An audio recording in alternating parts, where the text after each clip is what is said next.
iPlus training സൊല്യൂഷന്റെ പുതിയൊരു വീഡിയോയിലേക്ക് സ്വാഗതം.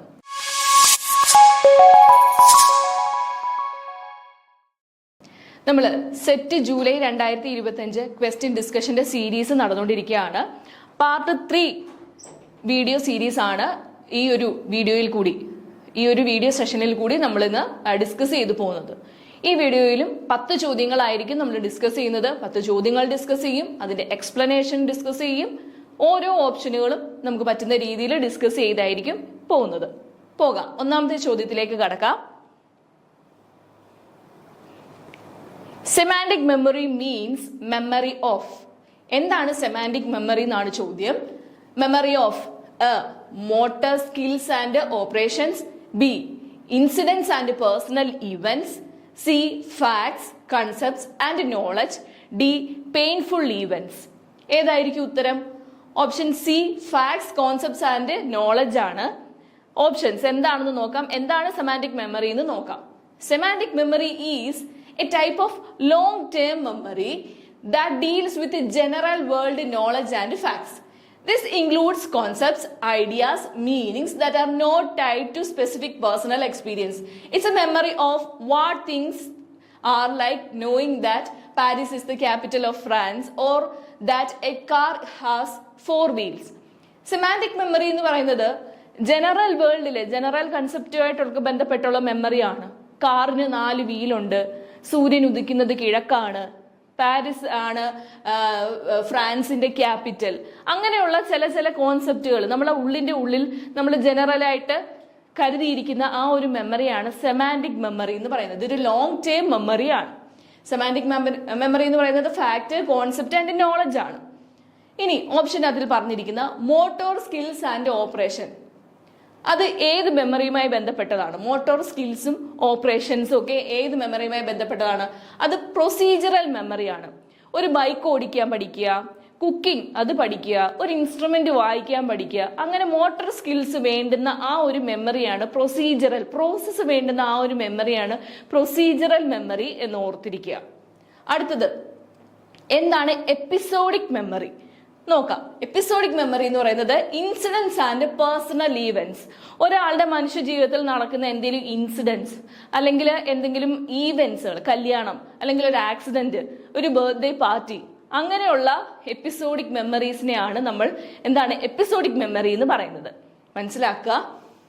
അതേപോലെ പെയിൻഫുൾ ഈവന്റ്സും എപ്പിസോഡിക് മെമ്മറിയുടെ ഒരു പാർട്ടാണ്. പെയിൻഫുൾ ആയിട്ടുള്ള ഈവന്റുകൾ അല്ലെങ്കിൽ സർപ്രൈസസ് ആയിട്ടുള്ള മൂമെന്റ്സുകൾ, നമുക്ക് മറക്കാൻ പറ്റാത്ത ഈവന്റ്സുകളൊക്കെ വരുന്നത് എന്താണ്? എപ്പിസോഡിക് മെമ്മറി ആണെന്ന് ഓർത്തിരിക്കുക. അടുത്ത ചോദ്യത്തിലേക്ക് കടക്കാം.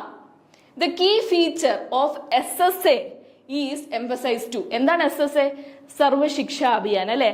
സർവശിക്ഷ അഭിയാന്റെ കീ ഫീച്ചർ എന്താണ്? ഈ ഓപ്ഷനകത്ത് തന്നിരിക്കുന്നതിന്റെ കൂട്ടത്തിലെ കീ ഫീച്ചർ ഏതാണെന്നാണ് ചോദ്യം. Construction of school building, inclusive education for children with disabilities, student discipline, school culture. ഏതാണ് ഉത്തരം എന്നാണ് ഉത്തരം. ബി ആണ്, inclusive education for children with disabilities. അംഗവൈകല്യമുള്ള ഡിസേബിൾഡ് ആയിട്ടുള്ള കുട്ടികളെയും കൂടി ചേർത്ത് വെച്ചുള്ള ഒരു വിദ്യാഭ്യാസത്തിനെയാണ് SSAയുടെ ഒരു കീ ഫീച്ചർ ആയിട്ട് കരുതുന്നത്. നോക്കാം. The Sarva Shiksha Abhiyan SSA plays a key emphasis on inclusive education for children with disabilities. It is a flagship program in India aimed at achieving universal elementary education. ഇതൊരു ഇന്ത്യയിലെ ഏറ്റവും ഒരു flagship achievement കൂടിയായിരുന്നു ഈ ഒരു inclusive education of disabled students എന്ന് പറയുന്നത്. സർവശിക്ഷ അഭിയാൻ മറന്നു പോവാതിരിക്കുക. മൂന്നാമത്തെ ചോദ്യം, the main goal of action research is to. Action റിസർച്ചിന്റെ മെയിൻ ഗോൾ എന്താണെന്നാണ് അടുത്ത ചോദ്യം. Option A test action hypothesis, B ignore past experiences, C ആണ്, C publish findings in academic journal, and D improve practice and solve problems. എന്താണ് action research? Real life എന്തെങ്കിലും problem വരുവാണെങ്കിൽ അത് solve ചെയ്യാനുള്ള ആ ഒരു റിസർച്ച് ആണ് ആക്ഷൻ റിസർച്ച് അല്ലെ. ഉത്തരം ഡി ആണ്, improve practice and solve problems ഉള്ളതാണ് അർത്ഥം. ആൻസർ. എക്സ്പ്ലനേഷൻ നോക്കാം. The main goal of action research is to improve practice and solve problems in a specific real world settings. Real വേൾഡിൽ എന്തെങ്കിലും problems ഉണ്ടെങ്കിൽ real വേൾഡിലെ problems solve ചെയ്യാനുള്ള ആ ഒരു research പ്രോസസ്സിനെയാണ് action research എന്ന് പറയുന്നത്. ആക്ഷൻ റിസർച്ചിന്റെ സ്റ്റെപ്പുകൾ പലതവണ ആവർത്തിച്ച് ചോദിച്ചിട്ടുള്ള ഒരു ചോദ്യമാണ്. മാറ്റി ഓപ്ഷൻസ് അങ്ങോട്ടും ഇങ്ങോട്ടും തിരിച്ച് ആ ഒരു സീക്വൻസ് ചേഞ്ച് ചെയ്ത് തെറ്റായ രീതിയിലൊക്കെ തന്നിട്ട് ശരിയായിട്ടുള്ള ക്രമം ഏതെന്നൊക്കെ ചോദിച്ച ഒരുപാട് ക്വസ്റ്റ്യൻസ് കണ്ടിട്ടുണ്ട്. ശരിയായിട്ടുള്ള ക്രമം ഇതാണ്: പ്ലാൻ, ആക്ട്, ഒബ്സർവ്, റിഫ്ലക്ട് എന്നുള്ളതാണ് അതിന്റെ ശരിയായിട്ടുള്ള ഒരു സീക്വൻസ്. നെറ്റിന്റെ എക്സാമുകളിലും പലതവണ ആവർത്തിച്ച് ഈ ഒരു ചോദ്യം ചോദിച്ചിട്ടുണ്ട്, ഓർത്തിരിക്കുക. നാലാമത്തെ ചോദ്യത്തിലേക്ക് കടക്കാം. Identify the statement which are most appropriate with the Sahitham portal. Sahitham പോർട്ടലുമായി ബന്ധപ്പെട്ട് ഏത് സ്റ്റേറ്റ്മെന്റ് ആണ് ഏറ്റവും അപ്രോപ്രിയേറ്റ് ആയിട്ടുള്ളത്? എന്താണ് സാഹിതം പോർട്ടൽ? ഒരു സ്റ്റുഡന്റ് ടീച്ചർ പോർട്ടലാണ്. രണ്ടുപേർക്കും അവരവരുടെ വീക്ക്നെസ്, സ്ട്രെങ്ത്, കുട്ടികളുടെ സ്ട്രെങ്തും വീക്ക്നെസ്സും ഒക്കെ കുട്ടികൾക്ക് തന്നെ ആ പോർട്ടലിൽ കയറി ഓരോരുത്തർക്കും സിംഗിൾ യുണീക്ക് ആയിട്ടുള്ള ഒരു പോർട്ടലാണ്. ഓരോ കുട്ടിക്കും കയറി ടീച്ചറിന്റെ രീതിയിലുള്ള അഡ്വൈസസ് എന്തെങ്കിലും ഉണ്ടെങ്കിൽ പറയാം, അതിൽ ചെന്ന് കാണാൻ പറ്റുന്നതായിരിക്കും. എന്താണ് സാഹിതം പോർട്ടൽ എന്ന് നോക്കാം. Option 1, it provides academic digital contents to students. 2, it provides academic and teacher training to teachers. 3, it's a mentoring portal. 4, it generates profile to each students. 5, it continuously observes students academic journey. ഏതൊക്കെയാണ് ഇതിനകത്ത് correct ആയിട്ടുള്ള options എന്നാണ് ചോദ്യം. Option C 3, 4 and 5 ആണ്. നോക്കാം. 3, 4 and 5. 3, it's a mentoring portal. സ്റ്റുഡൻസിന് വേണ്ടിയിട്ടുള്ള ടീച്ചേഴ്സിന്റെ ഒരു മെന്ററിംഗ് പോർട്ടലാണ് എന്ത്? ഈ സാഹിതം പോർട്ടൽ. അടുത്തത്, it generates profile for each student. ഞാൻ പറഞ്ഞതുപോലെ ഓരോ കുട്ടികൾക്കും യുണീക്ക് ആയിട്ടുള്ള ഓരോ പ്രൊഫൈൽ ഉണ്ടായിരിക്കും. 5, it continuously observe students academic journey. സ്റ്റുഡൻസിന്റെ അക്കാഡമിക് ജേർണി കണ്ടിന്യൂസ് ആയിട്ട് ഫോക്കസ് ചെയ്യുന്ന, ഒബ്സർവ് ചെയ്യുന്ന ഒരു പോർട്ടലാണ് ഈ സാഹിതം പോർട്ടൽ. ഡീറ്റെയിൽ ആയിട്ട് നമുക്ക് നോക്കാം. സാഹിതം പോർട്ടലിന്റെ ഒരു ഐക്കൺ ഇതാണ്. The Sahitham portal is a mentoring platform, supports and track students academic progress.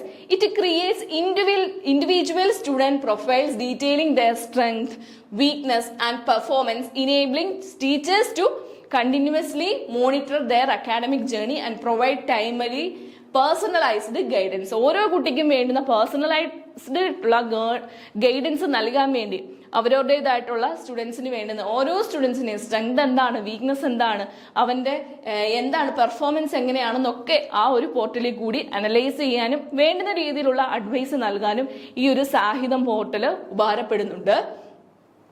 അഞ്ചാമത്തെ ചോദ്യത്തിലേക്ക് കടക്കാം. മാച്ച് ദ ഫോളോയിങ് ആണ്. List 1, list 2. List 1 e governance, B green computing, C cloud storage, D interactive educational tool. List 2 Kahoot, box, blockchain, cloud computing. Options ഉത്തരത്തിലേക്ക് കടക്കാം. Correct answer ഇതൊക്കെയാണ്. E governance blockchain ആണ്.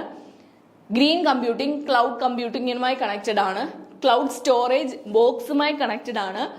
Interactive educational tool Kahoot ആണ്. ഇനി എന്തൊക്കെയാണ് ഇതെന്ന് നോക്കാം. എങ്ങനെയാണ് ഇത് മാച്ച് ആയെന്നും നമുക്ക് എക്സ്പ്ലനേഷനിൽ കൂടി കാണാം.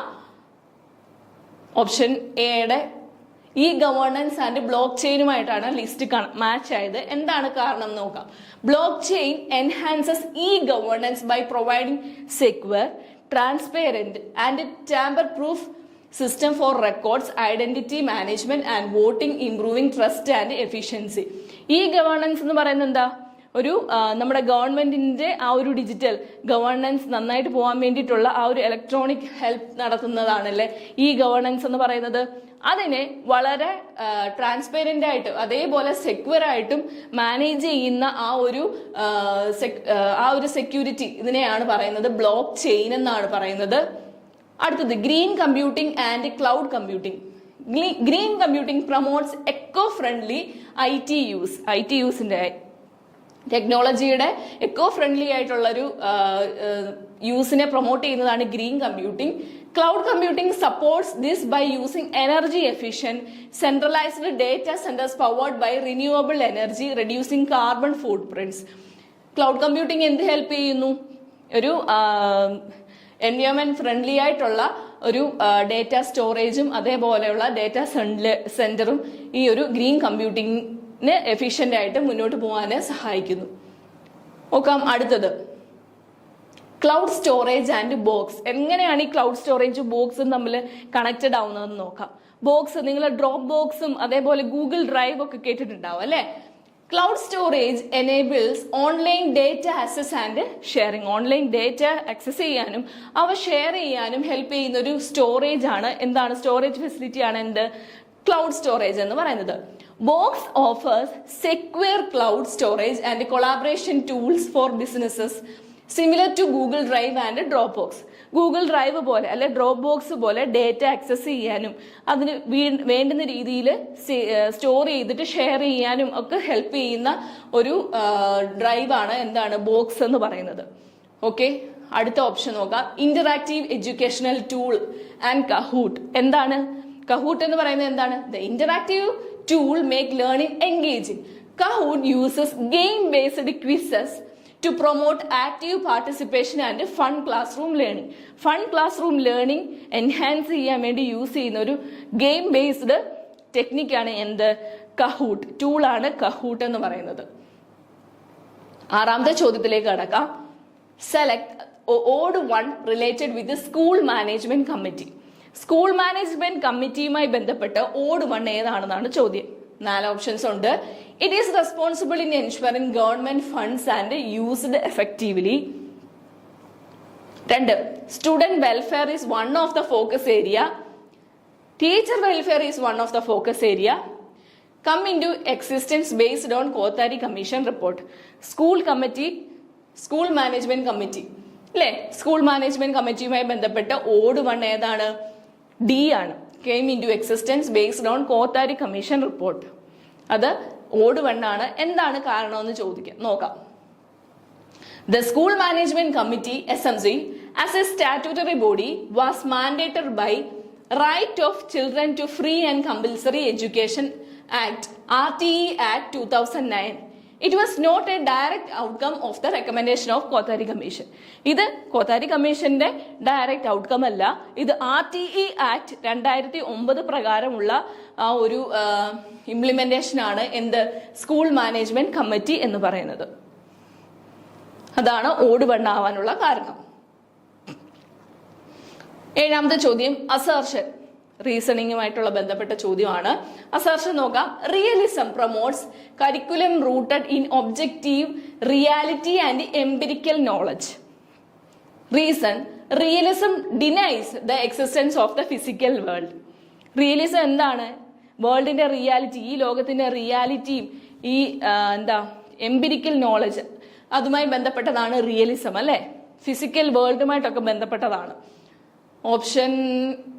Correct option A is true but R is false എന്നാണ് പറയുന്നത്. എ ആണ് ട്രൂ അല്ലെ. ആർ ഫോൾസ് ആവാൻ കാരണം എന്താണ്? Realism denies the existence of the physical world. ഈ ലോകം മായി ബന്ധപ്പെട്ടതല്ല. ഇതിന് റിയലിസവുമായി ബന്ധമില്ല. റിയലിസത്തിന്റെ ഫിലോസഫിയിൽ ഫിസിക്കൽ വേൾഡിനുള്ള പ്രാധാന്യം കുറവാണെന്നാണ് റീസൺ പറയുന്നത്. പക്ഷെ അത് തെറ്റാണ്. റിയലിസത്തിന്റെ ആ ഒരു കൺസെപ്റ്റ് തന്നെ സപ്പോർട്ട് ചെയ്യുന്നത് എന്താണ്? ഈ ലോക ജീവിതവും ഇതിന്റെ കൺസെപ്റ്റുകളും ഈ സത്യം, ഈ റിയാലിറ്റി, ഇതിലൊക്കെയാണ് കാര്യങ്ങൾ അല്ലെ. അതാണ് റിയലിസം. ആ ഒരു ഓപ്ഷൻ കറക്റ്റ് ആവാനുള്ളത്. എക്സ്പ്ലനേഷൻ നോക്കാം. Realism promotes A curriculum rooted in objective reality and empirical knowledge. The statement is true.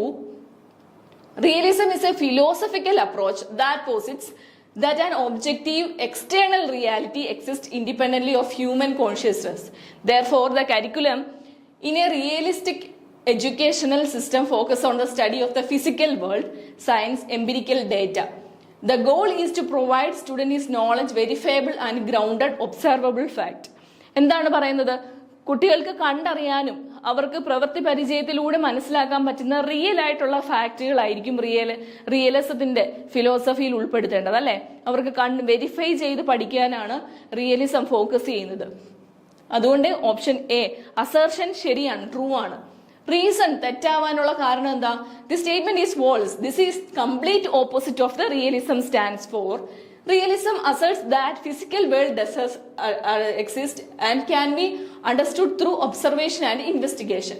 The philosophy that denies the existence of external physical world in idealism, which hold that reality is fundamentally mental or consciousness based. റിയലിസത്തിന്റെ ഒരു concept തന്നെ എങ്ങനെയാണ്? ഭൂമിയിൽ കണ്ട് മനസ്സിലാക്കി പഠിക്കുക എന്നുള്ളതാണ്. Physical world exist അല്ലെങ്കിൽ പിന്നെ അതെങ്ങനെ സാധ്യമാകും? നടക്കില്ല അല്ലെ? അതുകൊണ്ടാണ് റീസൺ, അസർഷൻ റീസണിലെ റീസൺ തെറ്റാണ്, ഫോൾസ് ആണെന്ന് പറയുന്നത്. എട്ടാമത്തെ ചോദ്യത്തിലേക്ക് കടക്കാം. The question word most suitable for assessing higher order thinking skill. The question എന്ന് പറയുന്ന ആ ഒരു വേർഡ് ഹയർ ഓർഡർ തിങ്കിങ് സ്കില്ലില് ക്വസ്റ്റ്യൻ ചെയ്യുന്നത് ഏറ്റവും കൂടുതൽ മോസ്റ്റ് സ്യൂട്ടബിൾ ആയിട്ട് ഈ 4 ഓപ്ഷനകത്തിൽ ഏതാണ് വരുന്നത്? ക്വസ്റ്റ്യൻ ചെയ്യുക എന്നുള്ളത് എന്താണ്? Higher order തിങ്കിലായിരിക്കണമേ. ബ്ലൂംസിന്റെ ആ ഒരു ഡൊമൈൻസ് വെച്ച് നോക്കണം. Option A define, B explain, justify, compare. ഏതാണ്? ജസ്റ്റിഫൈ എന്നുള്ളതാണ് ഉത്തരം. എക്സ്പ്ലനേഷൻ നോക്കാം. The higher order thinking skill as described by Bloom's taxonomy involve complex cognitive process such as analyzing, evaluating and creating. These skills go beyond basic recall and comprehension, requiring students to apply knowledge in new and creative way. എന്താണ് higher order തിങ്കിങ്ങിൽ ചിന്തിക്കുമ്പോൾ എന്താണ്? ഒരു കുട്ടി പഴയ കാര്യങ്ങൾ ഓർത്തെടുക്കുന്നതിലുപരി അതിൽ മുകളിലായിട്ട് ചിന്തിക്കണം അല്ലെ? ഒരു കാര്യം അനലൈസ് ചെയ്യാനും അതിൽ നിന്ന് കണ്ടെത്താനും ഒക്കെ അവൻ അറിയുന്ന ഒരു പ്രാപ്തമായിരിക്കണം അല്ലെ? അപ്പോ ടാക്സോണമി പറയുന്നത് ഡിഫൈൻ ആൻഡ് എക്സ്പ്ലെയിൻ. നമ്മുടെ ഓപ്ഷനകത്തില് ഡിഫൈനും എക്സ്പ്ലെയിനും എന്താണെന്ന് നോക്കാം. Define and explain primarily assesses lower order thinking skill. അതൊരു ലോവർ ഓർഡർ തിങ്കിങ് സ്കില്ലാണ്, like knowledge and comprehension.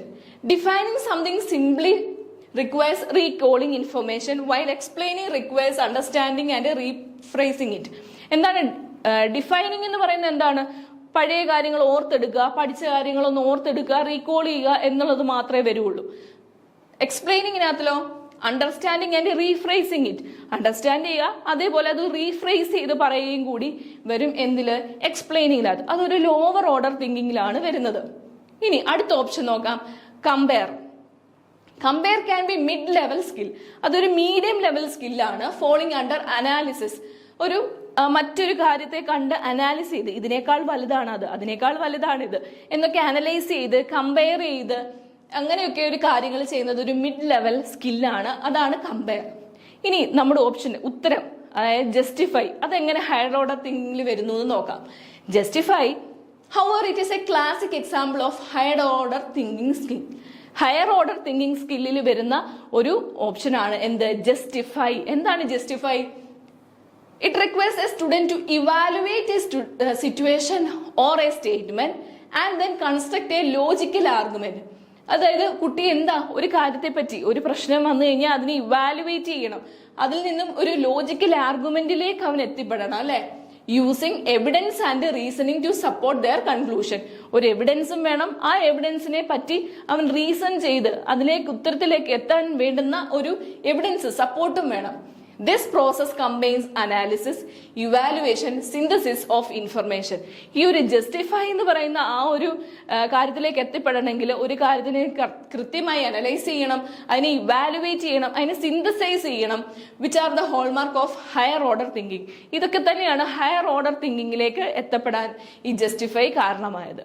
Justify എന്ന ആ ഒരു വാക്ക് ഒരു ഹയർ ഓർഡർ തിങ്കിങ് ലെവലുള്ള ക്വസ്റ്റിന് മാത്രമേ നമ്മൾ യൂസ് ചെയ്യുള്ളൂ. 9ാമത്തെ ചോദ്യത്തിലേക്ക് കടക്കാം. Effective communication can be considered as major life skill in educational settings because it. Effective communication can be considered as A major life skill in education setting because. എന്താണ് കാരണം? ഒരു ആശയവിനിമയം ഏറ്റവും നന്നായി എഫക്റ്റീവായിട്ട് കമ്മ്യൂണിക്കേഷൻ നടത്തുന്നത് ലൈഫ് സ്കില്ലിനെ ഒരു എഡ്യൂക്കേഷനിൽ എത്രമാത്രം മേജർ ആണെന്നുള്ളതാണ് ചോദ്യം. Option A enforces the rules of discipline, B keeps the students to be submissive, C help students to reflect on ideas, D promotes lecturing as the best method. Option C ആണ് ഉത്തരം. helps students to reflect on ideas. Effective communication is crucial in educational settings because it allows for a dynamic exchange of ideas, helping students not just receive information but to process, question and reflect on it. This process moves beyond the rote memorization, fostering deeper understanding and critical thinking. ഒരു effective communication നടക്കുമ്പോൾ എന്താണ് അവിടെ സംഭവിക്കുന്നത്? ഒരു കുട്ടി teacher പറയുന്നത് കേൾക്കുക മാത്രമല്ല അല്ലെ, ആ കുട്ടികളുടെ മനസ്സിൽ മനസ്സിലാക്കുക, അതിനെപ്പറ്റി ചിന്തിക്കുക, ആ തമ്മിൽ ക്ലാസ്സിലെ പിയർ ഗ്രൂപ്പുമായിട്ട് സംഭാഷണം നടത്തുക, ഒരു ഡീപ്പർ അണ്ടർസ്റ്റാൻഡിങ്ങും അതിന്റെ എന്തെങ്കിലും ക്രിറ്റിക്കലായിട്ട് തിങ്ക് ചെയ്യണമെങ്കിൽ അതെല്ലാം നടത്തുന്നതായിരിക്കും എന്താ ഒരു എഫക്റ്റീവ് കമ്മ്യൂണിക്കേഷൻ അതിൽ വരുന്നത് അല്ലെ. അപ്പോ അത് സി ആണ്, ഓപ്ഷൻ സി ആണ് ഉത്തരം. Help students to reflect on ideas. 10ാമത്തെ ചോദ്യം, ലാസ്റ്റ് ചോദ്യത്തിലേക്ക് കടക്കാം. Which of the following is not a phase of micro teaching? Micro ടീച്ചിങ്ങിന്റെ ഫേസ് സ്റ്റെപ്പിലല്ലാത്തത് ഏതാണ്? മൈക്രോ ടീച്ചിങ് ബി.എഡ് ഒക്കെ പഠിക്കുന്ന ഓരോ അധ്യാപക വിദ്യാർത്ഥികൾക്കും അറിയാൻ പറ്റുന്ന ഒരു കാര്യമാണ് എന്ത് മൈക്രോ ടീച്ചിങ് എന്താണെന്ന് അല്ലെ. നോക്കാം. Option A knowledge acquisition phase, B feedback phase, C skill acquisition phase, D transfer phase. ഉത്തരം ഏതാണ്? കറക്റ്റ് ഉത്തരം ബി ആണ്, ഫീഡ്ബാക്ക് ഫേസ് ആണ്.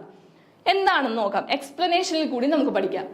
Micro teaching is an innovative and effective teacher training technique designed to help aspiring and experienced educators to improve their teaching skill in a controlled and low stakes environment. ഒരു അധ്യാപക വിദ്യാർത്ഥികൾക്കും വേണ്ടുന്ന ഓരോ കാര്യങ്ങളാണ്. ഓരോ ടീച്ചറിനും അവരുടെ skills improve ചെയ്യാൻ വേണ്ടി ഹെൽപ്പ് ചെയ്യുന്ന ഒരു ടെക്നിക്കാണ് എന്ത് മൈക്രോ ടീച്ചിങ് എന്ന് പറയുന്നത്. വളരെ ചുരുക്കം കുട്ടികൾ അല്ലെങ്കിൽ പീർ ഗ്രൂപ്പ് ആയിട്ടുള്ള കൊളീഗ്സ് ആയിരിക്കാം, അവരെല്ലാം കൂടി ചേർന്നിരുന്ന ഒരു 5-10 പേരോ ആയിരിക്കും.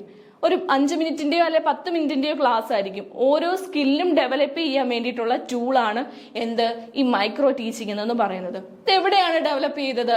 സ്റ്റാൻഫോർഡ് യൂണിവേഴ്സിറ്റിയിലാണ്. 1963 ഈ ഒരു മൈക്രോ ടീച്ചിങ് എന്നുള്ള ഒരു കോൺസെപ്റ്റ് ഡെവലപ്പ് ചെയ്തത്. എന്താണ് മൈക്രോ ടീച്ചിങ്ങിന്റെ key characteristics? Scaled down teaching. മുമ്പേ പറഞ്ഞതുപോലെ തന്നെ 5-10 സ്റ്റുഡൻസോ അല്ലെ പീർ ഗ്രൂപ്പുകളോ ആയിരിക്കും ഉണ്ടായിരിക്കുന്നത് ആ ഒരു ക്ലാസ്സിൽ ഉണ്ടായിരിക്കുന്നത്. 5-10 മിനിറ്റേ കാണുള്ളൂ ആ ക്ലാസ്സുകൾ. എന്തായിരിക്കും ഫോക്കസ് ചെയ്യുന്നത്? ആ ഒരു ക്ലാസ്സിൽ എന്തായിരിക്കും ഫോക്കസ് ചെയ്യുന്നത്? ഒരു സ്കില്ല്, ഒന്നുകിൽ ബ്ലാക്ക് ബോർഡ് യൂസ് ചെയ്യുന്നതിനെ പറ്റിയായിരിക്കും അല്ലെ, അല്ലെങ്കിൽ ക്വസ്റ്റ്യൻസ് എങ്ങനെ പ്രോബ് ചെയ്യണം എന്നതിനെ പറ്റിയായിരിക്കും അല്ലെ. അങ്ങനെ ഓരോ സ്കില്ല് ഡെവലപ്പ് ചെയ്യുന്നതിനെ പറ്റിയുള്ള ക്ലാസ്സുകളാണ്, ആ ഒരു ടൂളാണ് എന്ത് മൈക്രോ ടീച്ചിങ് എന്ന് പറയുന്നത്. രണ്ടാമത് skill focused. The primary goal is to master one specific teaching skill at a time. ഒരു സമയത്ത് നമ്മൾ ഒരു മൈക്രോ ടീച്ചിങ്ങിന്റെ ക്ലാസ്സിൽ അറ്റ് എ ടൈം ഒരു സ്കില്ല് മാത്രമേ ഫോക്കസ് ചെയ്യാറുള്ളൂ അല്ലെ. Such as explaining, questioning, using a blackboard or classroom management. അടുത്തതായി ഇമ്മീഡിയറ്റ് ഫീഡ്ബാക്ക്. ഇമ്മീഡിയറ്റ് ആയിട്ട് നമുക്ക് ഫീഡ്ബാക്ക് എന്ത് മെച്ചപ്പെടണം എന്നുള്ള ഫീഡ്ബാക്ക് എല്ലാം നമ്മുടെ ആ ഒരു ട്രെയിനീസിന് ആ ഒരു സമയത്ത് തന്നെ ഇമ്മീഡിയറ്റ് ആയിട്ട് ലഭിക്കും. ഇതൊരു സൈക്ലിക് പ്രോസസ്സാണ്. Micro teaching is operates on a continuous cycle of planning, teaching, receiving feedback, replanning, reteaching and reevaluating. ഇതൊരു സൈക്ലിക് ആയിട്ടുള്ള പ്രോസസ്സാണ്. നമുക്ക് മെച്ചപ്പെടേണ്ട സ്ഥലം ഏതാണ്, മെച്ചപ്പെടേണ്ട സ്കില്ല് ഏതാണ്, അത് വീണ്ടും നമ്മൾ റീ ചെയ്ത് സൈക്ലിക് പ്രോസസ്സിലൂടെ നമുക്ക് എടുക്കാൻ പറ്റുന്നതായിരിക്കും. അവസാനമായി എന്താണ് ഈ മൈക്രോ ടീച്ചിങ്ങിന്റെ 3 കോർ ആയിട്ടുള്ള സ്റ്റെപ്പുകൾ, ഫേസസ് എന്തൊക്കെയാണെന്നാണ് ചോദ്യം. നമ്മുടെ ചോദ്യത്തിന് അതില് ഫേസുകളെ പറ്റിയായിരുന്നു. നോക്കാം. ഒന്നാമത്തെ phase knowledge acquisition phase. The theoretical and preparatory stage where a teacher learns about a specific teaching skill. ഏത് സ്കില്ലിനെ പറ്റിയാണ്, ഏത് സ്കില്ലാണ് നമുക്ക് ഇംപ്രൂവ് ചെയ്യേണ്ടത് എന്നുള്ളത് നമ്മൾ ആദ്യം പഠിക്കുക. അതാണ് നോളജ് അക്വിസിഷൻ ഫേസ് എന്ന് പറയുന്നത്. അതിനുവേണ്ടി പ്രിപ്പയർ ചെയ്യുന്ന ആ ഒരു സ്റ്റേജ് ആണ് നോളജ് അക്വിസിഷൻ സ്റ്റേജ്. രണ്ടാമത്തെ സ്റ്റേജ് സ്കിൽ അക്വിസിഷൻ ഫേസ്. എന്താണ് skill acquisition phase? The practical stage where teacher practices in a scaled down or simulated environment and receives feedback. Skill acquisition phase എന്ന് പറയുന്നത് ആ skill ഉപയോഗിച്ച് നമ്മൾ പഠിപ്പിക്കുകയാണ്. നമ്മൾ ആ സ്കെയിൽ ഡൗൺ ഫേസിൽ 5-10 ആളുകളുടെ ഇടയ്ക്ക് ഒരു 5-10 മിനിറ്റിന്റെ ക്ലാസ്സുകൾ എടുക്കുന്നതിനെയാണ് ആ ഒരു സ്കിൽ അക്വിസിഷൻ ഫേസ് എന്ന് പറയുന്നത്. ഓക്കെ, അടുത്ത ഫേസ് എന്താണ്? Transfer phase. ലാസ്റ്റ് ഫേസ് ആണ് transfer phase. The final stage where the teacher applies the mastered skill in a real classroom settings. നമ്മൾ ആ ഒരു സ്കെയിൽ ഡൗൺ സെറ്റിംഗ്സിൽ പഠിച്ച് ആ ഒരു സ്കിൽ അക്വയർ ചെയ്തതിന് ശേഷം നമ്മൾ എന്ത് ചെയ്യും? മെയിൻ റിയൽ ക്ലാസ് റൂമിലേക്ക് എത്തി ആ ഒരു സ്കില്ലിനെ ട്രാൻസ്ഫർ ചെയ്യുന്ന ആ ഒരു ഫേസിനെയാണ് നമ്മൾ ലാസ്റ്റ് ട്രാൻസ്ഫർ ഫേസ് എന്ന് പറയുന്നത്. അപ്പൊ ഇത് മൂന്നുമാണ് മൈക്രോ ടീച്ചിങ്ങിന്റെ കോർ ഫേസസ് എന്ന് പറയുന്നത്. 10 ചോദ്യം നിങ്ങൾക്ക് മനസ്സിലായി എന്ന് വിശ്വസിക്കുന്നു. എക്സ്പ്ലനേഷനും ഡീറ്റെയിൽ ആയിട്ട് കൊടുത്തിട്ടുണ്ട്. അടുത്ത പാർട്ടിൽ നമുക്ക് വീണ്ടും കാണാം. ബൈ.